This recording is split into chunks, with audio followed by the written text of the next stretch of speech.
أعوذ بالله من الشيطان الرجيم. بسم الله الرحمن الرحيم.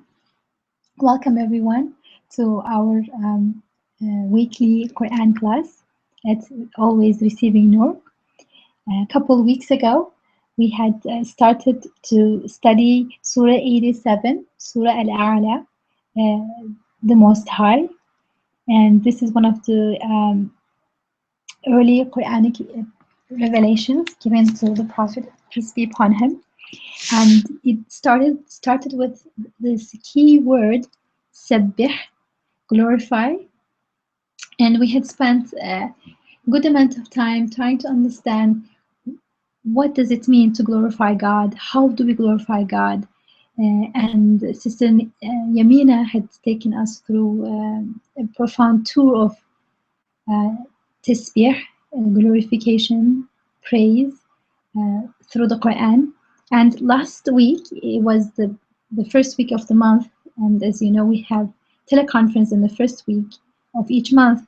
And in that teleconference, we had explored tasbih, glorification, mentioned in Prophet Yunus's prayer in the belly of a whale. So we are going to continue journeying in the surah, and may Allah open our hearts to its wisdom and its mercy and its healing. Without further delay, I'd like to turn to Sister Yamina to lead us in today's study. And as usual, you're most welcome to join us with your comments and questions. We intend this to be as open and as interactive possible, but of course, at the same time, we do have, alhamdulillah, a guided discussion so that we have a structure and an inspiring, guiding lecture. So with that, I turn to Sister Yamina. Jazakallah khair, Sister Yamina. Assalamu alaikum. Wa alaikum salam, Isra. أعوذ بالله من الشيطان الرجيم. بسم الله الرحمن الرحيم. والحمد لله رب العالمين والصلاة والسلام على رسولنا محمد وعلى آله وصحبه أجمعين. اللهم أرنا الحق حقا وارزقنا اتباعه وأرنا الباطل باطلا وارزقنا اجتنابه. So welcome back to Always Receiving Nur's weekly reflections on Surah Al-A'la. May we always be open to receiving the light of divine guidance in this surah and in the whole Quran, inshallah, and may we live and perform that guidance. So I'd like to invite you to maybe summarize or share something about last meeting, which was the monthly teleconference on the tasbih of Sayyidina Yunus alayhi salam, when he made the prayer La ilaha illa anta subhanaka inni kuntu min al-zalimin. Especially if you can remind us how tasbih is related to the heart of Tawheed. By the heart of Tawheed, the gist of Tawheed, I mean living, experiencing it. Not Tawheed is not only a creed or a belief. It's not only something that's in our head or in our heart, but it's also the reality of the world we live in.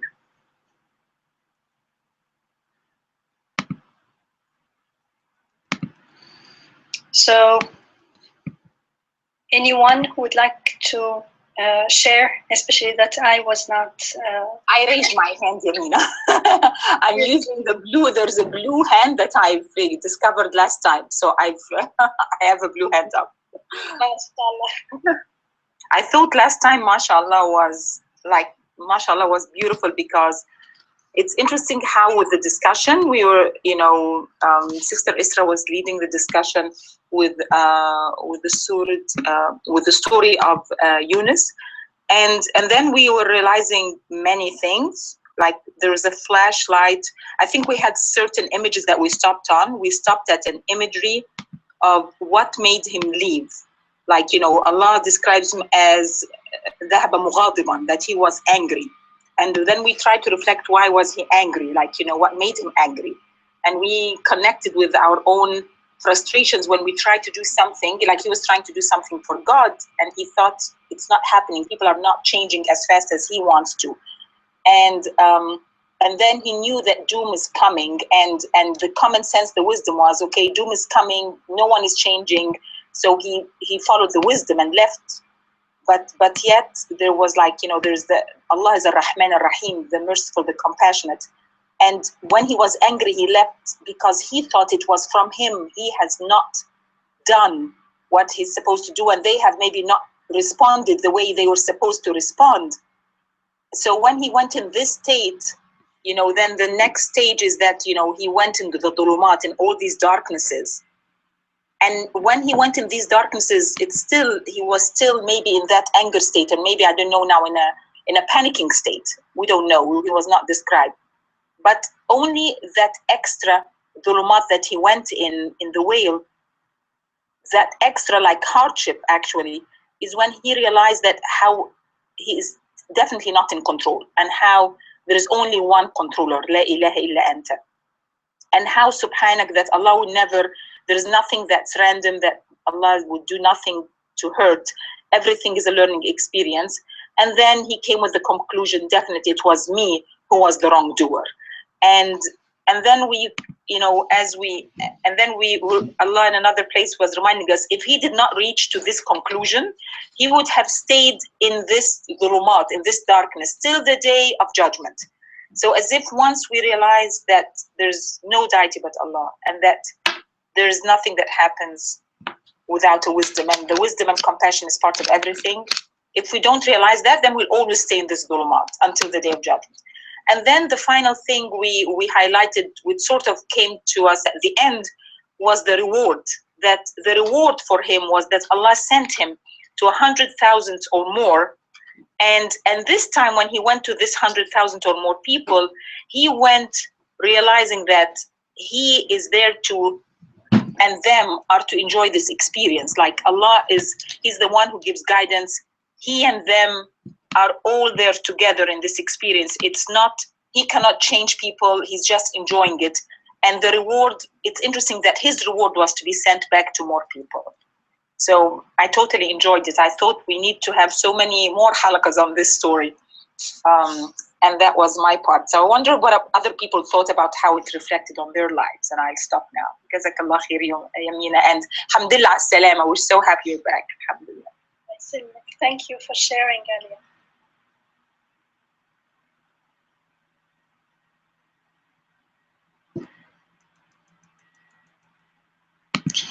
I think. Assalamu alaikum. Alaikum salam. Please go ahead, Zahra. Yeah, I just have a question. For the past week, I have been thinking about this ayah, and I want to invite everyone and think about the word zalimin. I was wondering why zalimin, why not jahili or ghafili, and why zalimin is connected to La ilaha illallah, the idea of Tawheed. So I want just if someone can think about this and see what are your thoughts, because I think the use of word zalimin has, of course, a deep meaning. Thank you.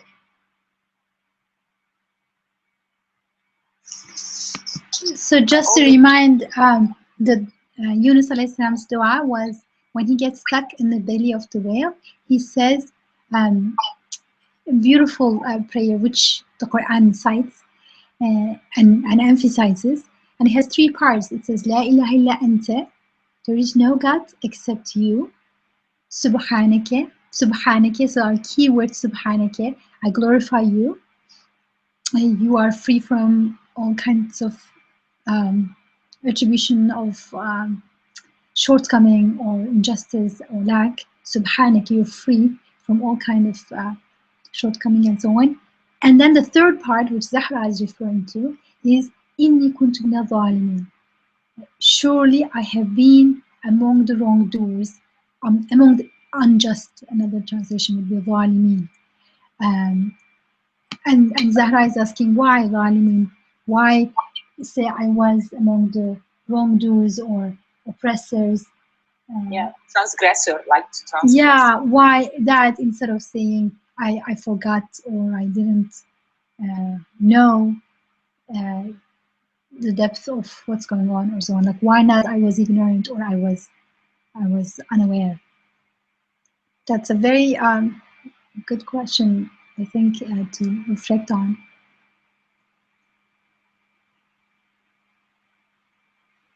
And I mean, to share what comes to me is that it actually connects with the point that I wanted to make in the case of Jonah running away from his frustration, that he's preaching and it's not working and he's overwhelmed and frustrated and he's running away, and then he gets even more stuck. Now he's in the in the in a stuck in a whale. And one of the takeaways for me was that this was actually mercy, because then when he's really stuck in the whale and he finds himself in deep darkness, only then he can reflect back on and realize that, wait a second, I lost awareness of Tawheed and I misjudged the situation because the situation looks unfair, not wise, happening haphazardly, like I'm preaching and these people are not listening. They're all that as if it's disconnected from this one source. So it's very connected to La ilaha illallah, that there is only one source of power, one source of eternal wisdom and compassion. And we have highlighted the forgetfulness of it, but forgetfulness is not just forgetting, but also there is injustice there, because we're not just forgetting, but we're also making a statement about how things are. Like there's a situation, you get frustrated and angry. This actually happened to me yesterday. There was some things were unfolding, and then I in a particular situation about some family matters and so on, some things were unfolding that when I learned about it, I was like, no way, I don't want it to go that direction. I want it to go to this direction. This is more fair. This is better. This and that. But then it was going in the opposite direction. I had no way of stopping it. I was very frustrated and angry in myself. And then I said, wait a second, Yunus, remember his dua. And then I realized, when I calmed down, I realized that I was unfair to make that judgment, that the direction that this issue is taking is wrong. How do I know it's wrong? I wasn't actually sure. And how dare I'm angry when people make their choices freely. And actually then I realized that it's a better choice than I thought it would be. And then I was so embarrassed, not just for being ignorant, but also having that misjudgment about things, and really having the thinking that I have the right to get frustrated and angry in my heart. And that istighfar, that asking for forgiveness, was very relieving. I don't know if it became too personal, but what I'm trying to say is that it's more than just forgetting. It's with that forgetfulness, we make choices and we choose to perceive the world and react to the world in a particular way. And that's dhulm. When I came back, I said, what an injustice I'm doing, that I am declaring this person's choice is wrong, and the whole event is going in the wrong direction. I know better, and I should be able to stop this, but I can't stop this, so I'm frustrated, it's not fair. And then this whole thing, and the anger I find myself, it's just not fair. Just what I am doing is not fair. So I think that word zalimin there is actually very meaningful, because when we forget Tawheed, when we forget that there's somebody, I may not be able to control the situation, but there's somebody whose control is everything. And yes, I do my part, but then if I can't control things and things are beyond my ability to shape, then I should not pretend as if things are out of control, as if I'm in a car that there's no driver. Okay, you can't drive, that's fine, but this car has a driver. That it will unfold under that guidance. I'm responsible for my part at all times, but when I can't go beyond that, I have no reason to get frustrated, and that's I don't know if that clarifies for you, Zahra, or is it helpful? I have one. Yeah, thank you very much, Rumi. I have one more like thing that I thought about, like comment. لا إله إلا أنت سبحانك إني كنت من الظالمين. I just, because I always do a lot of self-criticism, and I like suffer a lot from it, and I realize that no one can harm me as much as I harm myself. Like when you're doing like dhulm to yourself, like no one can do more dhulm to you than you to yourself, because you know all of your thoughts, and you know what makes you sad and what makes you anxious, and when you do dhulm to yourself, like you can make yourself so miserable, more than anyone can make you miserable. So like with all the darknesses that Jonah has been in, like he could have made himself, like he would have been in that misery and darkness to the day of judgment, until he realized that I don't need to do this to myself. It is like my role is to do my part, to do my responsibility, but the outcomes is not my role. And that just took a huge, like, you know, this is like the taslim. This is where you realize, you know, it's like you stop doing dhulm to yourself. Like I think there's some of us who do dhulm to others, but there's also a lot of us that could do dhulm to their own selves. So when Jonah said that, I thought he in this situation was doing dhulm more than anyone to his own self. Like more than abandoning his people, he put himself in such a situation that he would have anger in his heart and frustration and sadness and all these emotions that he would have lived with till the day of judgment, except that he came to the realization. So I think the word dhulm, if it was just jahl, like he didn't know, maybe he wouldn't be hurting.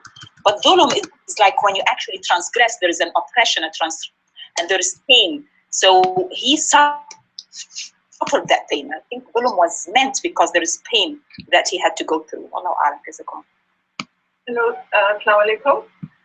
It's really nice to hear everybody's voice, especially Alia. I don't know, you were missing in action since last year. You know, the last class I missed, and my parents were here.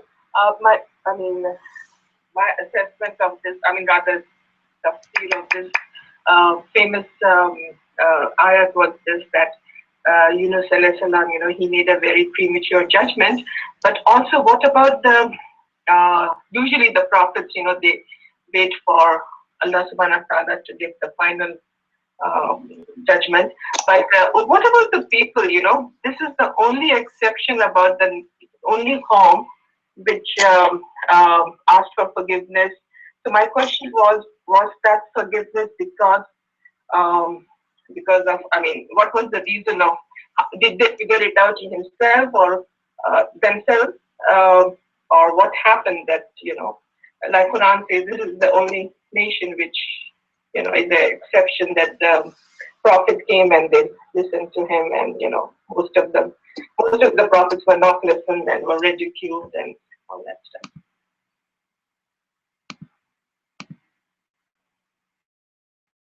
It's a question.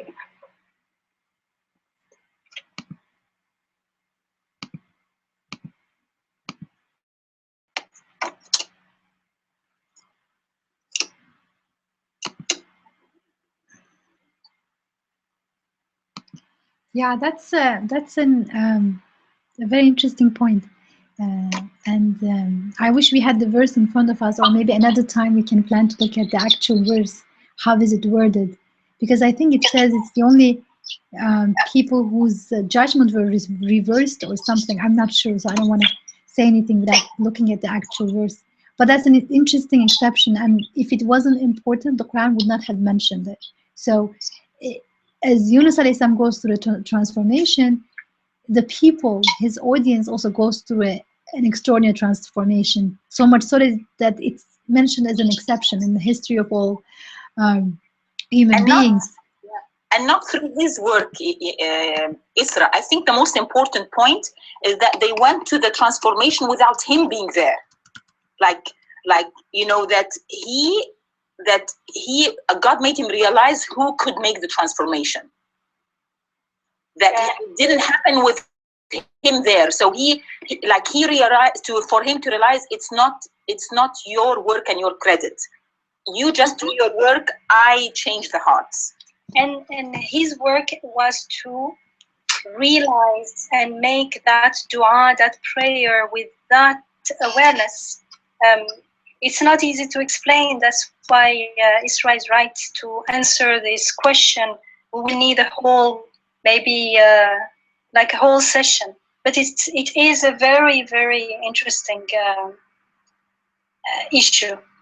Thank you for bringing it up, sister.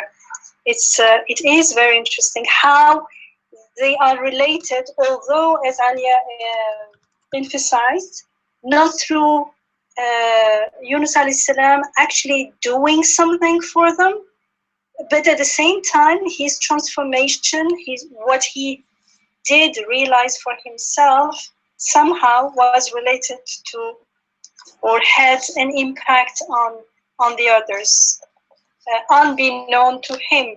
But it is part of Sunnatullah, subhanAllah.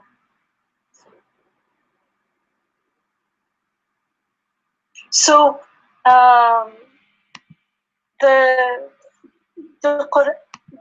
in that ayah, the word inni kuntu min al-zalimin, the fact that the word zalama, transgress or wrong doing or committing injustice, and which is also related linguistically to the word darkness,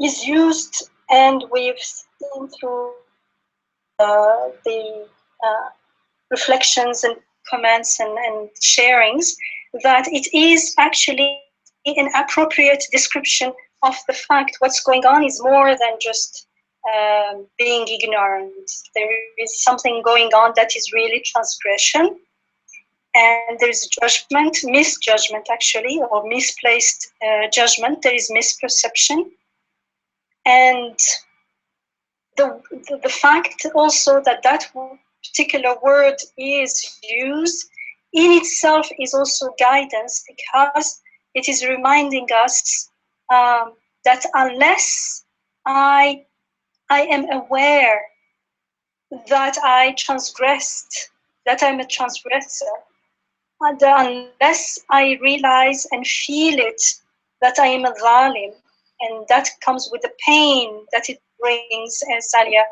emphasized, I will not be able to actually appreciate or find out truly the light of Rahmah, because I wouldn't realize what's going on. I wouldn't be in touch with myself. Remember, ulul albab, those who are in touch with themselves. So there is many hikmah, lots of wisdom in using that word, and adding to who did I transgress? Even when we're transgressing others, we're actually primarily transgressing ourselves, right? You mean transgressing against ourselves? Against ourselves, yeah. Because we can intend to harm others, but we will truly harm them only to the extent that they see themselves as our victim. Otherwise, it would they could be like Yusuf alayhi salam, when people around him, his brothers or the people in the palace, intended to harm him and acted on their intentions, but whatever happened from his perspective, because he looked at everything with ihsan, as created, as creation, as something coming from his Rabb directly, then nothing harmed him. Everything was for his benefit at the end. So when we are in that state of ghafla, when we forget about the purpose of creation, which we called before Ma'na Ismi, perception, in one of our teleconferences, which means being unaware that everything is an ayah, everything has been created with purpose and compassion, as Alia reminded us. And we see things, we perceive them as existing in themselves, for themselves, with no true lasting meaning, with no higher purpose, with no akhirah, no eternity, no Rabb who takes care of everything, who supervises and controls everything. That's a state of ghafla. Things and events seems to be just happening haphazardly here and there. And people seem to be acting on their own strength. And sometimes they seem to be able to mess up with other people's lives. And that all this situation creates fear. And sometimes if we're weak and the others seem to us as strong, despair, anxiety, maybe it feels unfair. We see lots of injustice, and that may generate anger in us. And all this situation is that darkness that is the whale. When Yunus alayhi salam was inside the whale, that's the metaphor, that darkness when we find ourselves, our anger, our despair, our fear and anxieties. And usually they persist when we are in that state of ghafla, when we don't know that everything is happening with purpose and meaning and compassion. And we don't always have to know the purpose, as long as we are sure of it and we trust. And when we realize, when we question that ismi perception, that ghafla perception, and when we realize that we can't even control our breathing, so how can we control someone else's life? How can someone else control my life? They can't even sustain their own life. So whatever happens to us is ultimately by divine decree. And that's when that anger, or there may be true injustice, like in the case of Yusuf alayhi salam, but the anger becomes like the whale when it became a means to protect Yunus alayhi salam in the storm, in the sea. To actually, it became like a submarine instead, to help him. So what we think is darkness becomes a means, or is our need for the light.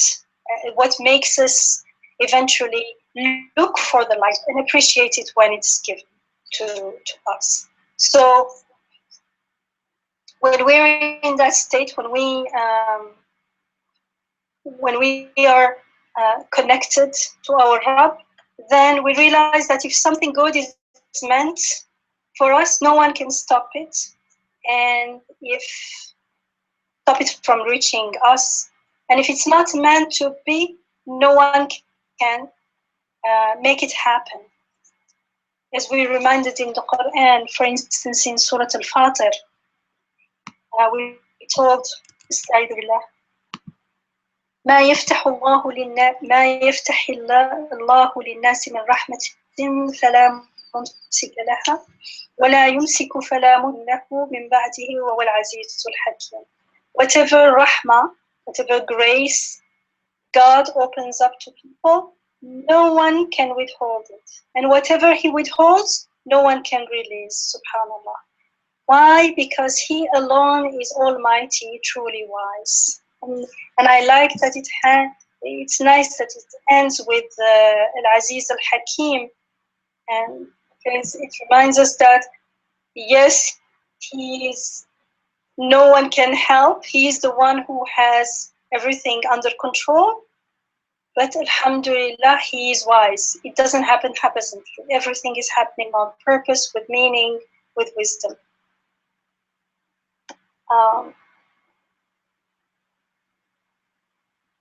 And so when we are in this situation, and when we question the reality of our ismi perception, which is the unguided perception, when we look at the world when we forget about the teachings of the Quran, and we just look at them as they seem at first sight, because that first sight is an a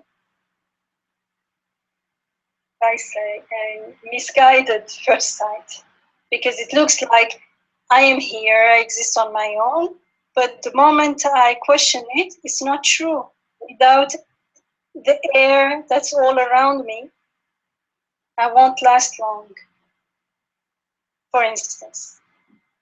So when we question that perception, we question its reality, because it seems so real when it's not questioned. Then it becomes evident that, like me, nothing, no living being, nothing can sustain itself. And that we are all sustained by the grace, by the power of an all-powerful, all-compassionate and wise Rabb. So I become again connected to my Rabb. At least I become aware that I do not exist on my own and nothing else. We're not independent and separate existing, like that we are. I am right now being given life. And then we make istighfar. We make istighfar for our initial misperception. We talked about this many times in many contexts. And the resulting, when I make istighfar for that misperception and for the resulting misunderstanding, for the resulting dhulm that I had, because remember, with that misperception comes with a judgment of what is, who I am, what other people are doing and everything, of what life and the world is about.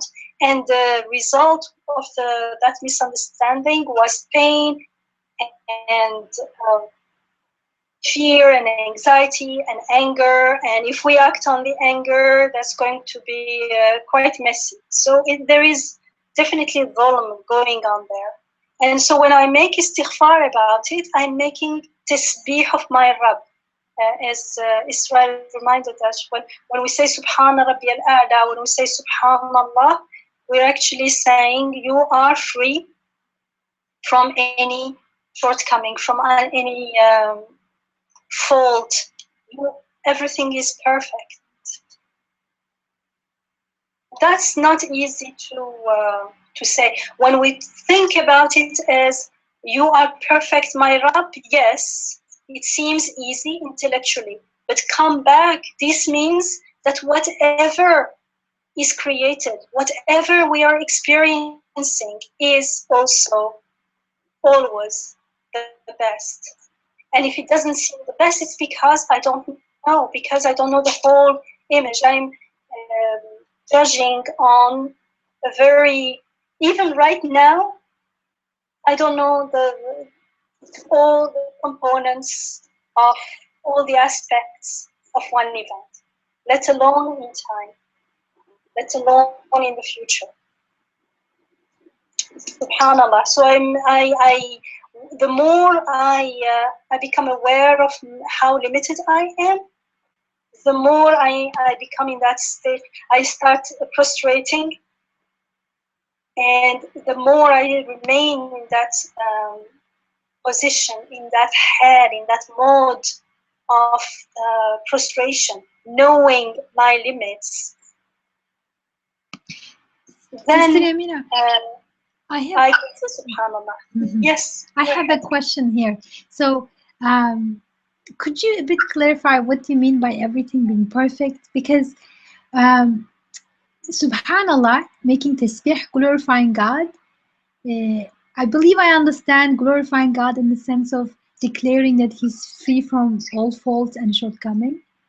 And I also think I understand that perspective, that this world is sustained by such a one who is free from all fault, injustice, and shortcoming, that changes how I see the world. So far, I think I'm still trying to, of course, internalize this, but so far I feel I am understanding it at least in some basic level. But when you said perfection of the Creator means everything is perfect, um, I wasn't sure because, for instance, in the case of Jonah, he's in the whale. I mean, it's perfect in the sense that this is his perfect occasion and opportunity, as we discussed last week in the teleconference, to uh, break free from his previous misunderstanding, break free from that darkness. So he had to be stuck in there to see it, and that's actually an opportunity. Um, at the same time, being in the whale is not perfect in the sense that he it's more perfect if he's out there in the shore, and that's where he's trying to go to. So to say that things are perfect, could you? Yeah. When we say not perfect, we usually think, as you said, we're comparing. We said it's more perfect to not be there. However, according to what? For what purpose? That time to be within the whale and to learn what he learned was the perfect thing. So it's all relational. It's not being in the whale in itself does not have a meaning. It's being in the whale doesn't exist on its own. It's always interrelated to other things. Being in the whale at that particular time, in that particular occasion, when he was in that particular frame of mind, that's what he needed the best. And actually, your question comes right at the right time. This is exactly what Surah Al-A'la from Ayah 2 to 5 is answering. Look after the first one when it says Tabbih isma rabbika al-a'la, which is make tasbih, glorify the name of your sustainer, the Most High. So we're asked to make tasbih, and tasbih of whom? It says of Most High Rabb. And we say, who is this Most High Rabb? In Ayah 2 to 5, it's talking about who this Rabb is. You see, it is talking about the creation, because when you said, I'm okay with God's, with our Rabb being perfect, his names and attributes and qualities being perfect, the perfection of the Creator, we are not aware of it until we witness it in his creation. That's why it is crucial that we see those perfect, beautiful qualities in the creation. So when it's I see. So look at how our Rabb is described. He's of course going to be described through his creation, otherwise I would never be able to know who he is. And if his creation is deficient, therefore he is deficient. So when I say Subhanallah, I haven't seen him directly.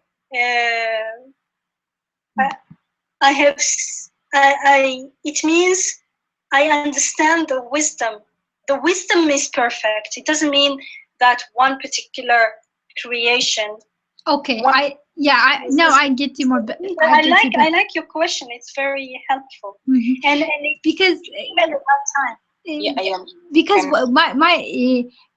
I understand you better now, because my initial thing was we see in the world both like perfection and like things displaying incredible, amazing, astonishingly beautiful aspects. At the same time, we see in the world shortcomings, limitedness, imperfection, and I think, I mean, as I understood from earlier discussions, that contrast between the things takes us to our Rabb, that these things are showing something, but they themselves are shortcoming. So, but when you said the creation of perfect, you didn't mean in that sense that I'm understanding, in negating that there is shortcoming in the creatures, more like those shortcomings that we see.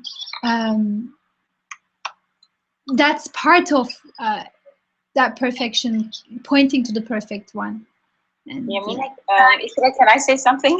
Sure. So okay, so as you're talking, what came to my mind is, or to my heart better, is like we all struggle with this. And I think that when we translate from Arabic to English, the translation does not, yani when we say subhanak, when we translate that and we say imperfection, perfection of events, it does not feel the same way.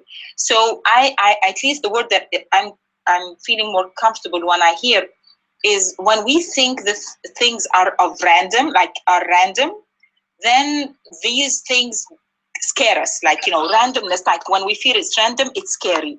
And when we don't understand, like we don't understand what is, therefore we start seeing it as like, like zulum. But if we believe they're under control, then we start looking into what is the meaning. And I think Isra, you and me and everyone, we stand just like someone who's far much better than us, like Prophet Moses. Like Moses, when he went with Al-Khidr, he like us could not see, why are you making a hole in the boat? Why are you killing this person? And why were you generous to people who did not deserve generosity? And I think we always come back to this. We see something where like the random killing. I'm gonna bring in what happened yesterday, like, the beautiful, Syrian boy and his Palestinian wife and sister-in-law who were killed in their home. Like, why did this happen? Like, it could be totally random. Like, what is the justice in this? And yet, what keeps the parents' heart and our hearts, saying that this did not happen without God's will. This is under control. They are inshallah ending up in heaven, and there is something that is beyond our understanding. So I think it's the only way that you can make sense of things that are totally senseless to us is believing that things are under control. So, if Prophet Moses found this difficult, so it's very natural that we all find this difficult. Yeah, thank you, Alia. So being under control first is something that we need to witness. We need to reflect and reflect on the creation and see it first. We cannot just believe it. Believe if it's not there, belief doesn't mean I'm making it up. Unless I see it, we're not going to. Our heart won't be satisfied. The fact that everything is under control is part of it. What Isra said at the end was, and under control is one reflects maybe some names of God, but it's even more. They are in control, but everything is happening with wisdom. Everything is happening with compassion. I may not be able to see the compassion in that event. It does not mean that it is not without compassion. What Issa said at the end, whether the shortcoming, because there are shortcomings, especially when it comes to us, weaknesses and all these things, the fact that they interact with like our hunger, what makes the area is what points to the razaqiyya, to a provider, a sustainer. Our needs, together with the providing relationship between the shortcomings and the perfection that comes with them or that they point to, because we have been created in a way that we understand through contrast. However, the contrast is not the reality of the world. The contrast is the ayah, what points to the reality of the world. The reality of the world is its source, is the Asma al-Husna. They are all beautiful, they are all perfect. So the fact that Yunus alayhi salam is in the whale, you may certainly no one wants to be in a whale, especially when you don't know exactly what's going to happen, and especially at night in the storm. So, however, if we take that on its own, it won't make any sense. There is no such a thing. That event never happened on its own. He was there for a purpose, for a hikmah. And that is perfect. That is beautiful. That is rahmah. He will get to understand it at the end. It doesn't matter. From the beginning to the end, it is rahmah. Because it is the process through which he is being taught the hikmah, he's being transformed. He's being blessed. So after it says Sabbih isma rabbika al-a'la in the first ayah, right after it is telling us alladhi, who. So the other ayahs are telling us who the Rabbuna al-a'la is. He is alladhi khalaqa fasawwa. He's the one who creates and sawwa.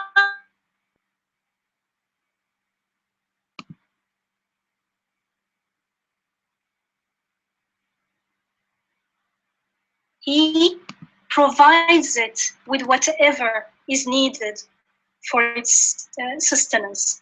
وَالَّذِي قَدَّرَ فَهَدَى. Again, وَالَّذِي, still defining, telling us who our Rabb is. And you see, our Rabb is making himself known to us through his creation. That's the only way. That's why we cannot separate the Quran with al-kainat, with the alim al-shahada, with the created world, with the creation. And who determines, qaddara, determines the nature of whatever exists.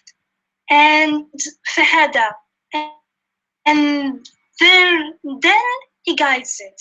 He doesn't just determines it, creates it in a certain way, and then leaves it. He guides it. He guides it towards its fulfillment. وَالَّذِي أَخْرَجَ الْمَرْعَى. And he's the one who brings forth pasture. So pasture is food coming, and food for all living things come from the soil. فَجَعَلَهُ غُثَاءً أَحْوَى. And then he causes it to decay until it becomes a rust brown, stubble-like thing. Subhanallah, which means he brings forth life and then he deals death in a sense. So this is amazing how we are in ayah 2 to 5. We are taught who our Rabb is in a way that makes us really appreciate our Rabb. And the more we reflect on his blessings, how he creates, how he perfects, how he gives everything a certain nature, gives it all its needs, then guides it to its perfect fulfillment for the purpose of its creation, then we are in awe at his creation. And we can only say, Subhana Rabbi al-A'la. So we're not simply told to make tasbih at the beginning and that's it. We're left to our own devices. You do tasbih however you want. No. The very next ayat guide us actually into performing the tasbih. Isn't that beautiful? Subhanallah. The ayat 2 to 5 are guiding us how to make the tasbih. In doing so, we are also being taught how to read the ayat in creation. So if I truly read these ayats of the Quran, I mean 87, Surah Al-A'la 2 to 5 or 1 to 5, if I truly read them and reflect on their meanings, not only read, that won't be reading, will be reading, understanding, and reflecting on their meanings, and perform them, which means actually go out into the world and look at the creation with ma'na harfi, meaning looking at them as the Quran teaches us, as ayat, as rububiyya activity, as ayat rabbaniya. And then we witness the ayat from my Rabb to my Rabb, his ayat, then we will see that what's going on out there is truly rububiyya activity. It is coming from him, telling us about him, subhanah. Then we can say subhanah because yes, look, he creates everything in a perfect way with wisdom, with justice, with fairness. Then we say subhanallah, you are truly beyond any fault and mistake. I can only say that about my Rabb if I can say it first, not after, about the creation. However, there is a cycle. The more I know my Rabb, I come back, as Isra was saying, and then I come back transformed, I see things in a different way, and it becomes easier and easier to see the wisdom, the perfection of the wisdom and the rahmah, the compassion within the creation, as I know my Rabb better. So what's important here is that it is when I reflect on the ayat takwiniya under the guidance of the ayat al-Qur'aniyya, when I reflect on the creation, the ayat in creation, as I am taught in these ayats of the Quran of Surah Al-A'la, it is then that I am taught the meaning of the ayat, so I can read them Bismi Rabbi.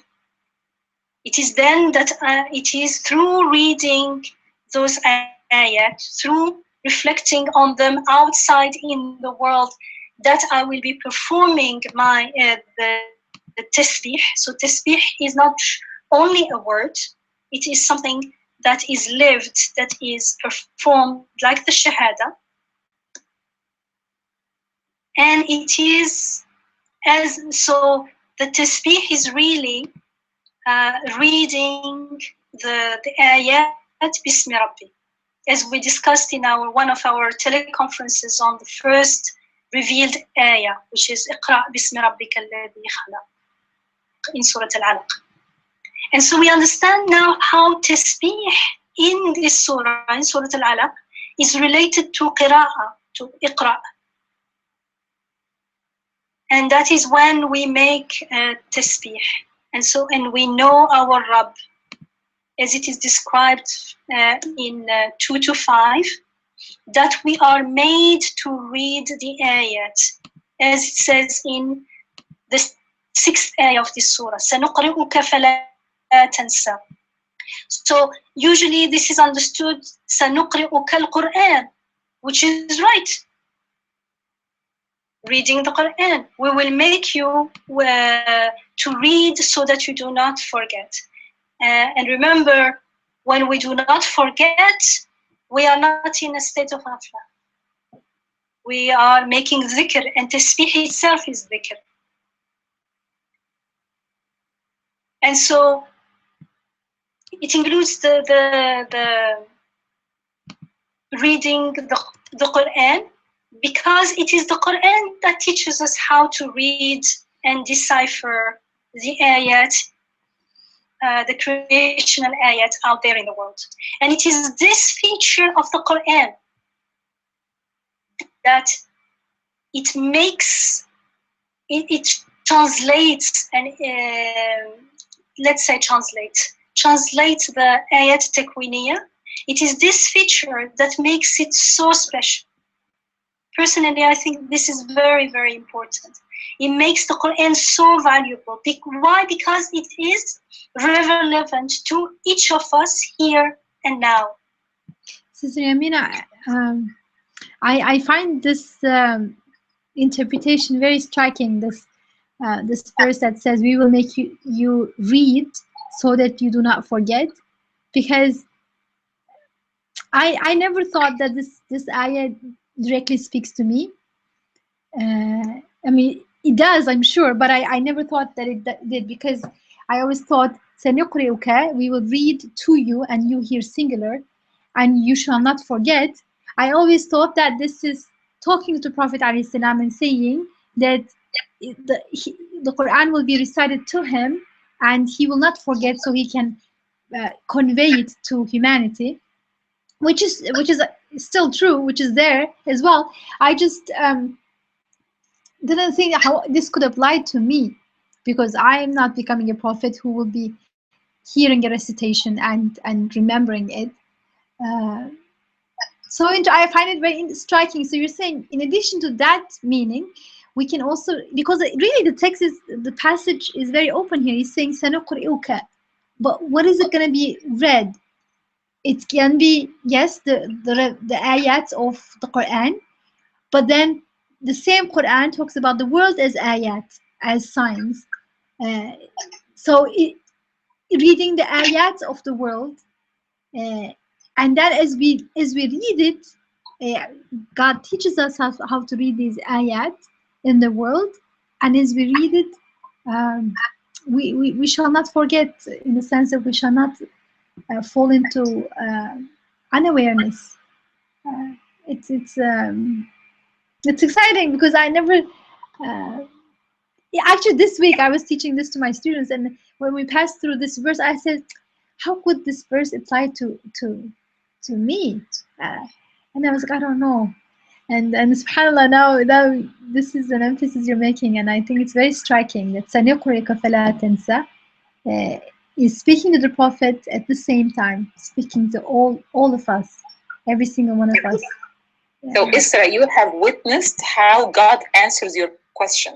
Like, you had a question that only Allah knew about, and here the halaqah is answering that question that only Isra had this specific week and needed an answer for, and this is your answer. So this, you know how special you are, mashallah.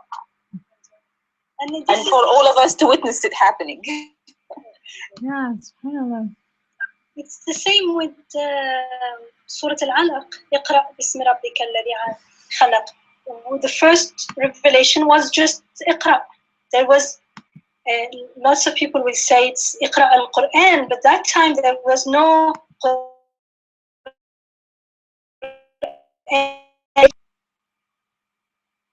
But right after it tells us باسم ربك again الذي خلق. So it is saying who read in the name, so in the name of your Rabb who creates. And here also, because there are lots of ayat in the Quran that talks about reading al-Quran, qira'at al-Quran, but here it doesn't specify the Quran. But when it does not specify it, and here it's clear from the previous ayat that it's talking about ayat takwiniya.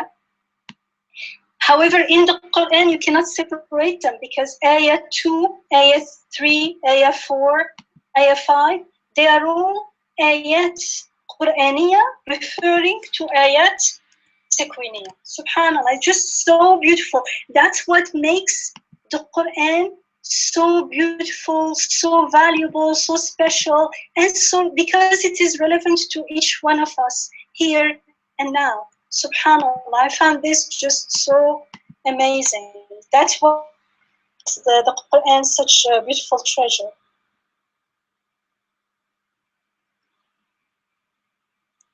Subhanallah. So far we've been, especially in our monthly conferences, we want to always keep in mind how all these Quranic concepts are related to each other. Here we've seen the ayat, which are very, very, very important in the Quran. Remember the people, the mushrikun, when they are about to enter hell and they regret, and their first regret will be they would regret that they had not taken the ayat seriously, and ayat Rabbina. And the ayat are not only in the Quran, because I could be reciting the Quran by heart, but never relating it never actually reflecting on what it is saying to me. So it does not become a guidance to me. It does not enlighten my world. My world doesn't give new meaning to my world. Then I may be repeating the Quran, but I'm not actually following it. I'm not actually reading it. I'm not actually performing it. So we have the ayat, we have the remembering, we have the tasbih now. For me, in this surah, the tasbih is gaining a new meaning. And we have the sajda. Remember, Subhana Rabbi al-A'la is the Prophet ﷺ said it in sajda and taught us to say it when we are in sajda during the salah, the prayer. And subhanallah, they're all connected in one ayah in Surah al-Sajda. In Surah al-Sajda, Surah 32, in ayah 15, it says, إِنَّمَا يُؤْمِنُ بِآيَةٍ إِذَا ذُكِّرُوا بِهَا خَرُّوا سُجَّدًا وَسَبَّحُوا بِحَمْدِ رَبِّهِمْ وَهُمْ لَا يَسْتَكْبِرُونَ. So those who truly believe in our ayat, in our signs, who are they? They are those who خَرُّوا سُجَّدًا, fall down, fall to the ground in prostration when they are reminded of them. And they glorify their Lord with praise. وَسَبَّحُوا بِحَمْدِ رَبِّهِمْ, praising Him. And they are not arrogant. Subhanallah. So when we make tasbih, when we glorify our Rabb in a state of sajda, it means when we are aware that our Rabb is the highest. The highest, it means above anything less than the highest. That's why we will say Rabbuna al-A'la. Then we are ready to be made to read. سَنُقْرِئُكَ. We become ready to be made to read so that we do not forget, inshallah. And remember, that's the opposite of forgetting is the dhikr. In the Quran so far, in our first reading of Surah Al-A'la, we've been through all the different ayahs, not all of them, from the Quran about tasbih. And we saw that tasbih is mentioned together with dhikr. وَاذْكُرْ رَبَّكَ كَثِيرًا وَسَبِّحْ بِالْعَشِيِّ وَالْإِبْكَارِ. And it's not the only one, but one of them, for instance. وَاذْكُرْ رَبَّكَ وَسَبِّحْ كَثِيرًا وَسَبِّحْ. It is mentioned with sajda, together with sajda. فَسَبِّحْ بِحَمْدِ رَبِّكَ وَكُنْ مِنَ السَّاجِدِينَ وَمِنَ اللَّيْلِ فَاسْجُدْ لَهُ وَسَبِّحْهُ لَيْلًا طَوِيلًا. So it says, and at night prostrate to him and make tasbih all night.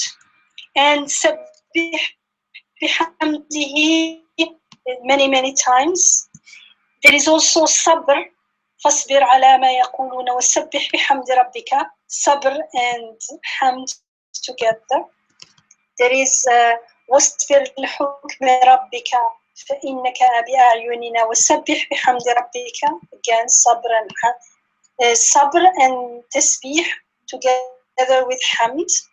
There is تسبيح and istighfar. فسبح بحمد ربك واستغفر إنه كان توابا. There is sabr and istighfar at the same time. فاصبر إن وعد الله حق واستغفر لذنبك وسبح. أصبر, be patient. واستغفر, make istighfar, ask for forgiveness. وَسَبِّحْ بِحَمْدِ رَبِّكَ, and glorify your Rabb with praise. Subhanallah, beautiful.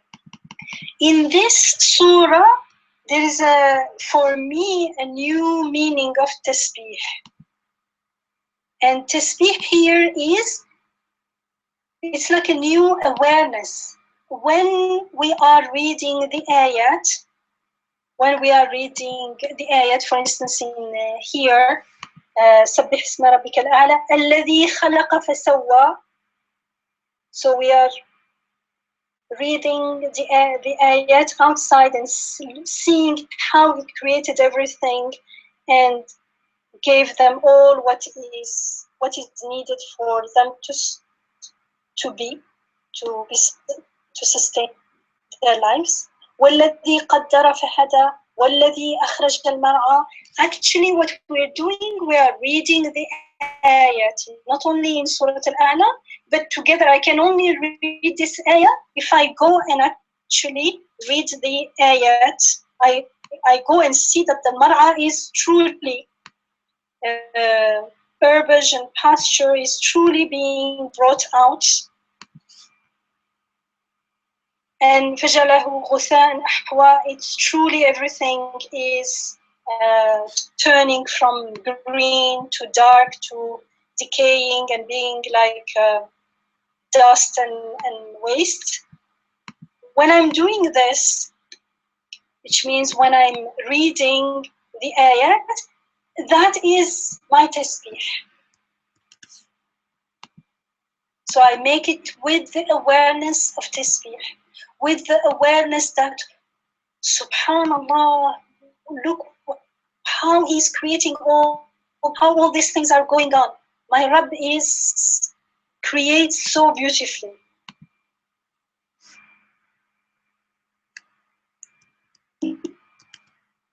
So, in a way, the tasbih is, I will say, or we can say it is part of La ilaha. You remember La ilaha illallah? We said La ilaha is what I perform actively. However, illallah is given when I clear my heart of all the possible, the illusions of the ismi perspective, of the ghafla perspective, and when I saw everything as agent, as efficient, doing things and taking care of themselves and myself as well. When I say La ilaha, they are not. I am not living. I am just given life. I am made to breathe. I don't even know how I'm breathing. When I say that La ilaha illallah, who Allah is, will be revealed to us. That's the gift. And here also, in a way, the tasbih is the La ilaha, but it's a La ilaha in action. It is performed La ilaha. And illallah is the resulting gift that is gifted to us through the reading of the signs of God. The readings here of ayah 2 to 5. But when I mean the reading of the ayat in the Quran and there in the creation. And so tasbih is, as I do reading, because the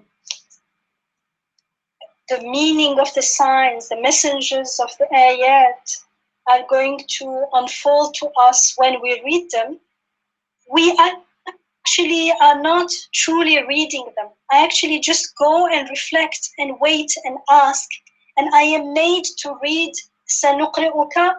Actually, I am gifted with the meaning. The meaning is just sent to us. It is revealed to us, but it is revealed to those who have the intention, those who cleaned their hearts of all the illusions, the false illusions. They did the La ilaha part, and Allah gives us with the illallah. And it's the first time that I see tasbih in this way, as الشهادة in action. Subhanallah. Subhanallah. So inshallah, let's stop here unless you have something to share. Sister Yamina, I just wanted to highlight how I'm so amazed, as you have just said, the surah is working, starts with glorify, and then and gives me reasons to glorify. Look, he's creating, determining, shaping, guiding all the creatures that I see around me, and then bringing forth this abundant green and pasture. And then verse 5 is also very noteworthy.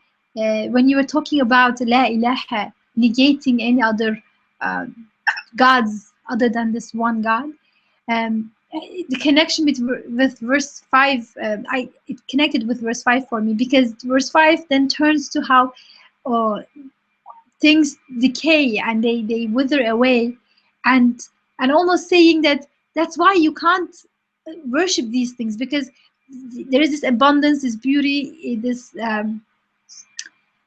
in all these things, but then at the same time all of them have the shortcomings.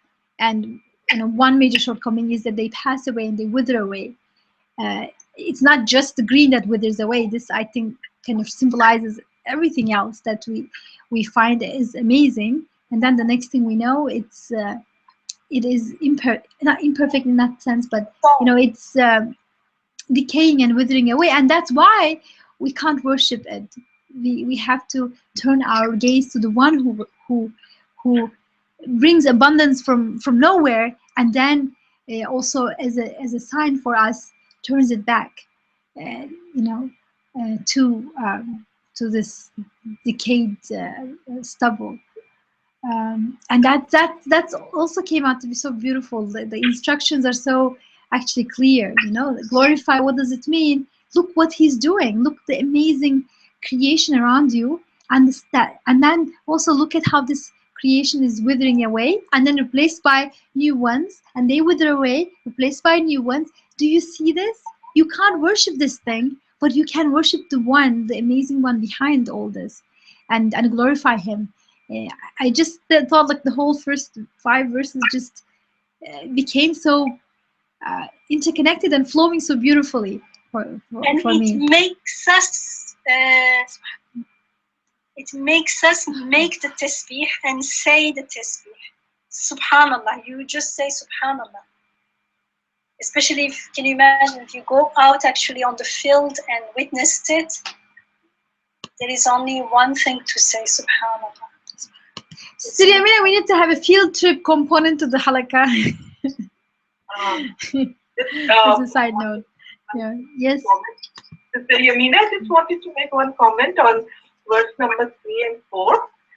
Remember last time we were discussing about the physical laws, which we think are physical laws, but actually it's the tasbih in Surah Ras.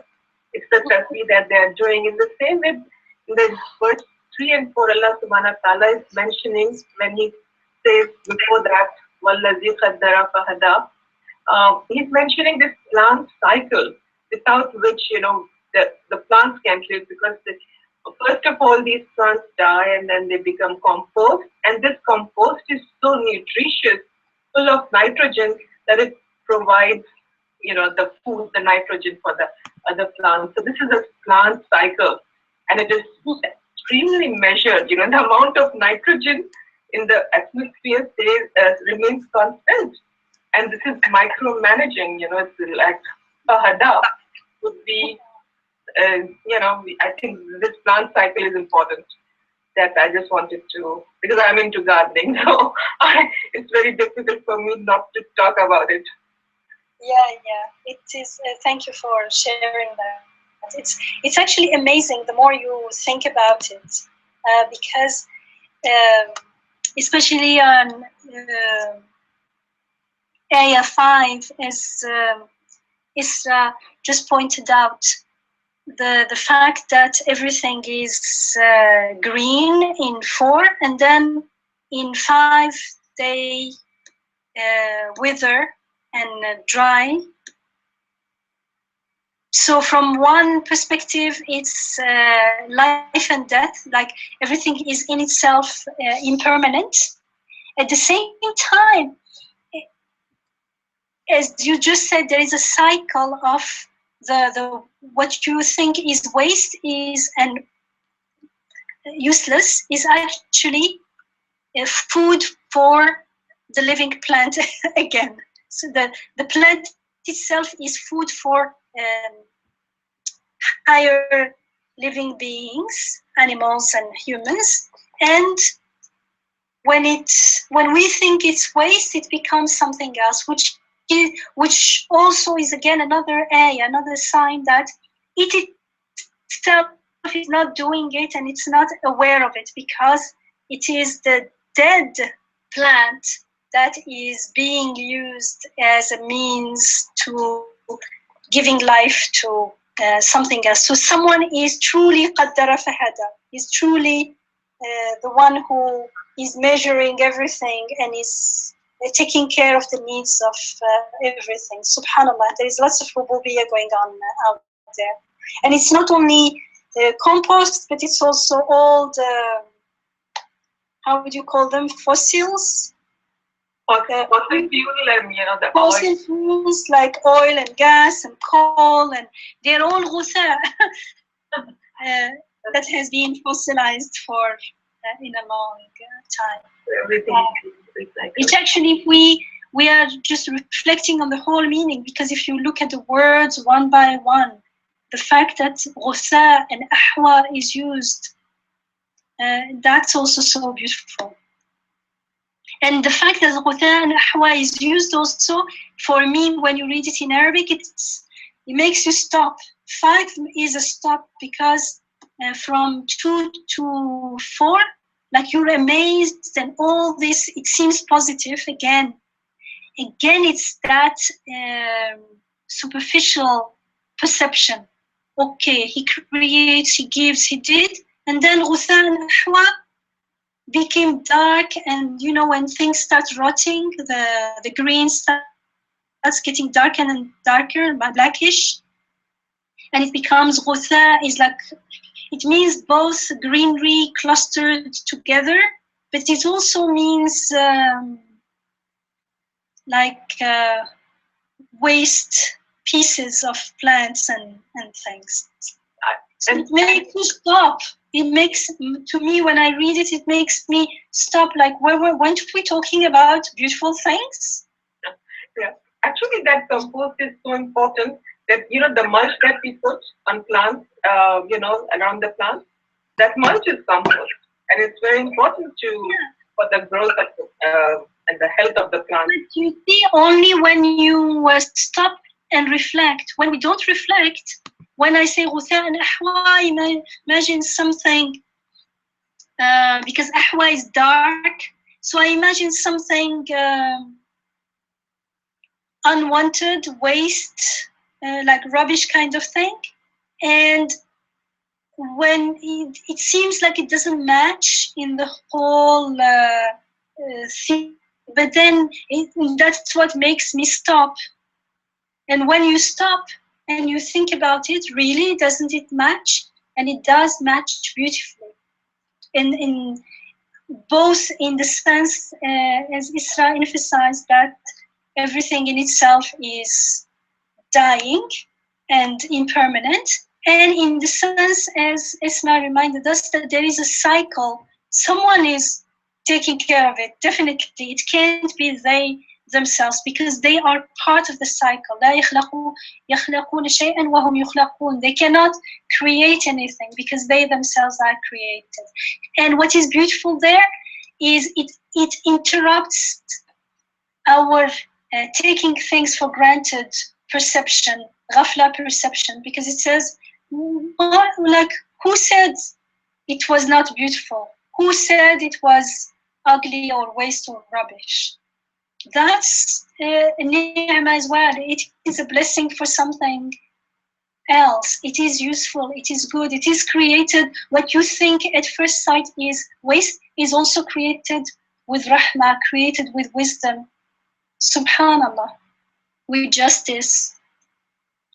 So it's I come back and say astaghfirullah again, and even subhanallah even more, because I don't make a judgment on things. I said you are rubbish, but no, this is compost, this is food for plants, this is very useful, and not only for plants, but as we said, it's all fuels go back to that ghusa. Subhanallah. So shall we end with an assignment, inshallah? Isra, would you remind us of the assignment?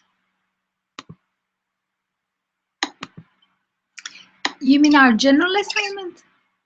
No, for Next class. for next week, inshallah. What's our assignment? Yeah, reading ayat 6 to 8, inshallah, which is 3 ayat, 6, 7, 8. Uh-huh. And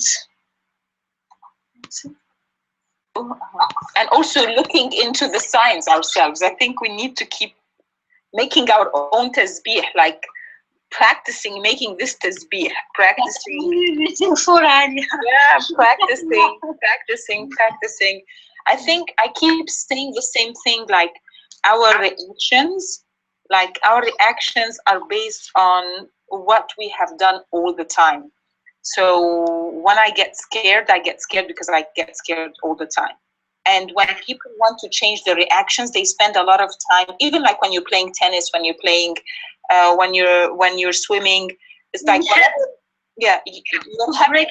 Yeah, we need to break the habit, and the only way to break the habit is to practice a new habit until it becomes a habit. So that's why Allah is saying, yani, that's why it becomes yani very powerful. That that Allah is going to help us read the signs so that we would not get into this state of ghafla, this state of forgetfulness, because we forget because we keep running through the signs. When things happen, we don't pause. We don't, while we are asked to pause at every minute.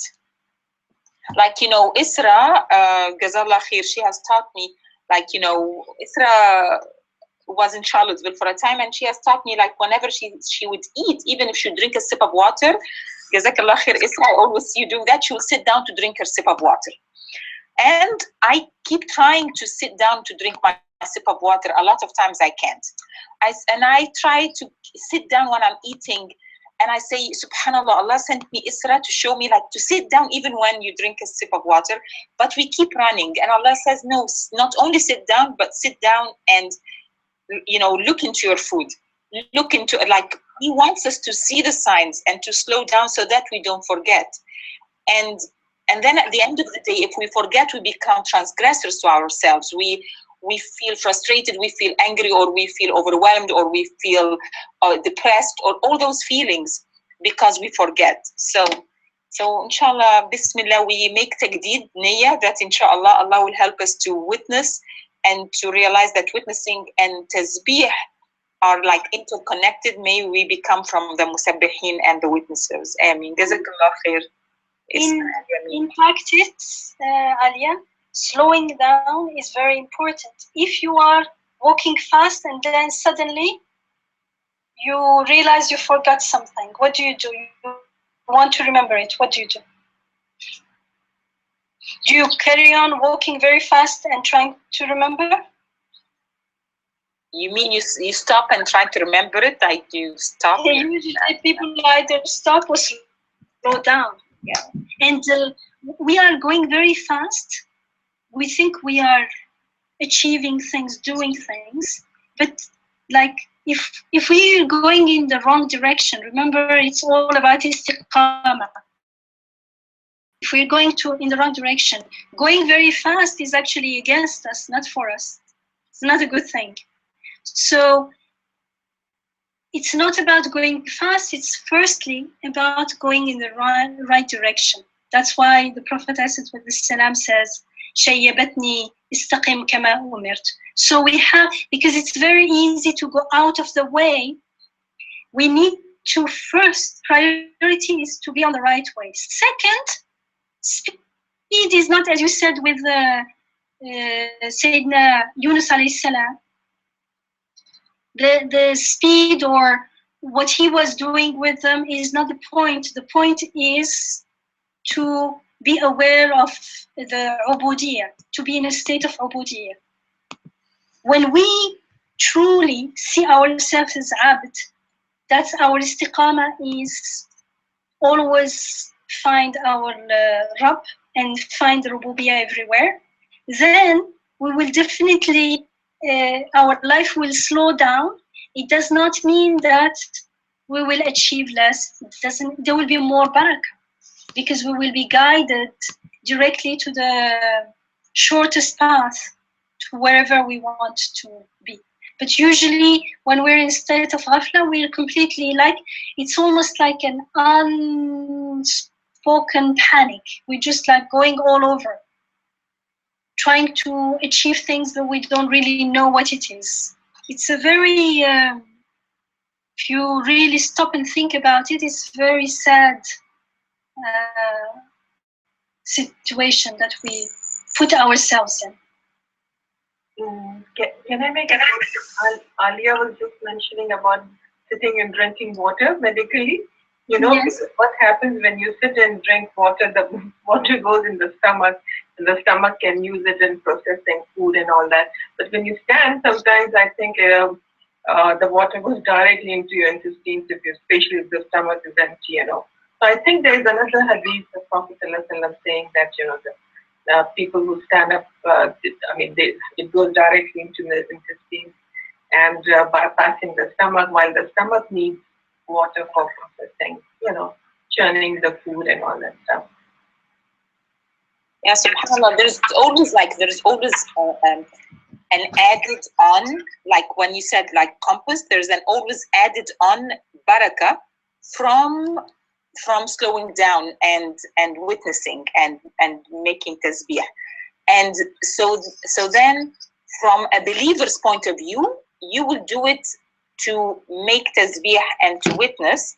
And from a non-believer's point of view, they might do it for the, like, you know, for it's just healthy, or it's just like, you know, even like people when they're dieting, they tell them you need to sit down, put things on in front of the table, puts in a plate, decorate the plate, take your time, chew slowly, don't eat fast. So people are, you know, this is the science, yes. So those people who don't listen, you give them the scientific reason, and those who, you know, believe in, I think, different reasons. And we could have the barakah of both if we want to, but if we transgress, we don't get any barakah. May we all get barakah. Inshallah. So the assignment, inshallah, is to read ayah 6 to 8 and to reflect on how is what we discussed today, inshallah, related to ease. Because in ayah 8, it says, وَنُيَسِّرُكَ لِلْيُسْرَى, we will ease you to the easy way. Subhanallah. Isn't that beautiful? That all this is going to the easy way? Alhamdulillah. So that's the assignment. Read ayah 6, 7, and 8 and reflect on how is this related to ease. Inshallah. Inshallah. Jazakallah khair, Sister Yamina, and thank you very much everyone for joining tonight for our Quran study. We will meet again, inshallah, next Thursday, same time. And may it be a week filled with tasbih, glorification, and may your Friday night and Friday tomorrow be blessed as well. Please keep the receiving your family and all believers and all humanity in your prayers, inshallah. Assalamu alaikum. Salam. عليكم السلام ورحمة الله وبركاته. جزاك الله خير إسراء، جزاك الله خير يا يمينة. Thank you everyone. Assalamu alaikum. Everyone. عليكم السلام ورحمة الله. عليكم السلام. Wa alaikum assalam wa rahmatullah. Alia.